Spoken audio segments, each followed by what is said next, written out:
Good morning, everybody. Today I'm going to be talking about the dying history of the Filipino veteranos. This is the untold story of the Filipino soldiers who helped forge the course of World War II. Before getting into who the veteranos were, we need to get some historical context. So pre-World War II, the Treaty of Paris. This concluded hostilities between Spain and the United States after the Spanish-American War of 1898, surrendering Spanish control of the Philippines to the United States as a colony. With the Tydings-McDuffie Act of 1934, the Philippine Commonwealth became a U.S. protectorate, aiming for full independence in 10 years. Filipinos living in U.S. territory were U.S. nationals legally, but lacked the same rights and privileges as citizens. Filipino immigrants lived in limbo. They were neither citizen or nationals, barred from citizenship and the right to vote, yet deeply committed to living in the United States. Now, as to who the veteranos were and their involvement in World War II, President Roosevelt issued a presidential order on July 26 of 1941. This nationalized the Philippine Commonwealth military and placed them under the command of General Douglas MacArthur and the newly formed U.S. Army forces in the Far East.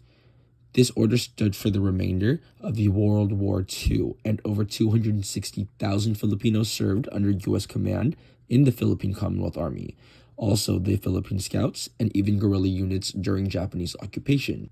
With the Japanese Pearl Harbor attack, the target wasn't Hawaii's Pearl Harbor, but actually the Philippines, which had been an American possession since the 1898 Spanish-American War. President Franklin D. Roosevelt pledged to defend the American Commonwealth of the Philippines.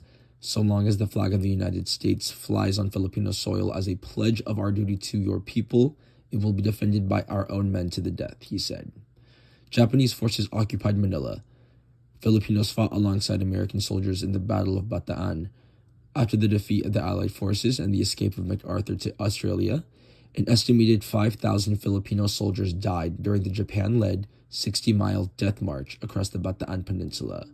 For 3 years, they kept up the resistance until MacArthur returned with troops that eventually drove out the Japanese. Ending in 1945, the war had claimed a terrible toll, including the deaths of an estimated 1 million Filipinos of the 18 million population. Post-World War II. 4th of July in 1946 is when Filipinos celebrated an independent state of their own, as the American flag was lowered and replaced by the ensign of the newly independent Philippines.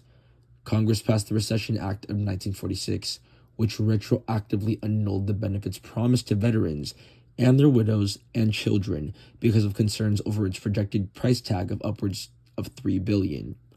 This act reclassified the service of Filipinos who fought in the USAFFE as inactive service, effectively excluding them from all GI Bill benefits promised to all soldiers who fought in the U.S. Army and their allied armies, like the Commonwealth Army of the Philippines, recognized guerrilla forces, and New Philippine Scouts.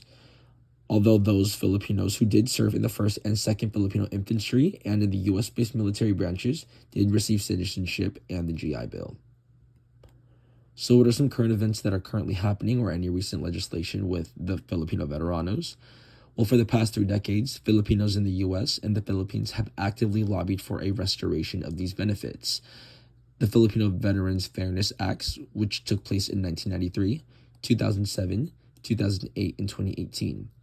There's also been the 2009 American Recovery and Reinvestment Act, which provided for one-time lump sum payments of $15,000 to surviving Filipino veterans who were American citizens and $9,000 to non-citizens under Obama administration. More than 18,000 claims had been approved by the U.S. government, but nearly 24,000 had been denied, in part because of requirements. In order to receive compensation, veterans must be on a list of 260,715 Filipino guerrilla fighters compiled by the federal government immediately after the war, as well as the so-called Missouri List of Veterans. Why should we care, and how this affects Filipino veterans today? Well, they have been awarded the Congressional Gold Medal, the country's highest civilian honor, but many still lack benefits. With many of these veterans in their 90s, their numbers are dwindling by the day. There are maybe less than 10,000 veteranos left alive. Filipino leaders want the U.S. government to formally repeal the Recession Act, something Filipino leaders continue to fight for today. How to support and where to help? The Filipino Veterans Recognition and Education Project is a great example because they are a tax-exempt, nonprofit, community-based, all-volunteer, charitable, and educational organization committed to educating and raising awareness of the national recognition of Filipino and American World War II soldiers across the United States and the Philippines for their wartime service. We could also educate oneself about other Filipino involvements pre- and post-World War II in America by watching oral history videos, using educational projects like Duty to Country, etc. Thank you.